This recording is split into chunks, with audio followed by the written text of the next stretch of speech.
స్థలం ఆక్రమించి బెల్ట్ దుకాణం నిర్వహిస్తున్న వైకాపా నేత చాలా మంచి వార్త రాశారు.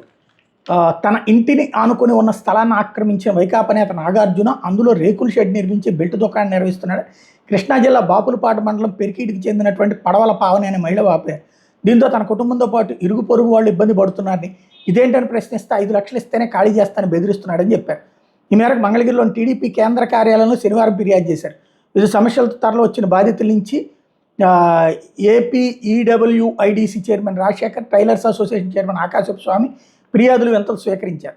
ఎన్టీఆర్ హౌసింగ్ స్కీమ్ కింద మంజూరైన ఇంటికి సంబంధించిన పెండింగ్ బిల్లులు చెల్లించాలని తిరుపతి జిల్లా గూడూరుకి చెందిన సయ్యద్ మస్తాన్ బాషా కోరారు. ఇంకా రేపు పాపం ఎవరి దగ్గరికి వెళ్ళాలి? బెల్ట్ షాప్ అంటే పోలీస్ స్టేషన్కి వెళ్ళాలి, కానీ పోలీసులు పట్టించుకోవట్లా, ఎక్సైజ్ వాళ్ళు పట్టించుకోవాలి, వాళ్ళు పట్టించుకోవట్లా, వాళ్ళే ప్రోత్సహిస్తున్నారు. చివరికి తెలుగుదేశం పార్టీ కార్యాలయం కంప్లైంట్ చేయాల్సి వచ్చింది. ఇంతకీ విశేషం ఏంటంటే ఆ ప్రభుత్వమే బెల్ట్ షాపులను ప్రోత్సహిస్తుంది, ఆ ఎమ్మెల్యేలే బెల్ట్ షాపులను ప్రోత్సహిస్తుంది. ఇక్కడ వైకాపా నాయకుడు అన్నారు కాబట్టి రాశారు. మొన్ననే కదా చివరికి కొలికిపూడి శ్రీనివాస్ అక్కడ ఉన్నటువంటి బెల్ట్ షాపుల్ని అడ్రస్లతో సహా చూపించింది. బట్ ఏమైనా యాక్షన్ ఉందా?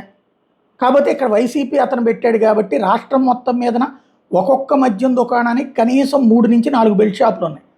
అన్ని వేలు ఉన్నాయి, అన్ని వేల బెల్ట్ షాపులు ఒక్కడి వైసీపీ వాడు ఎవడో పెట్టాడు కాబట్టి ఇది మాత్రం రాశారు. ఇది వీళ్ళ నీచ జర్నలిజం.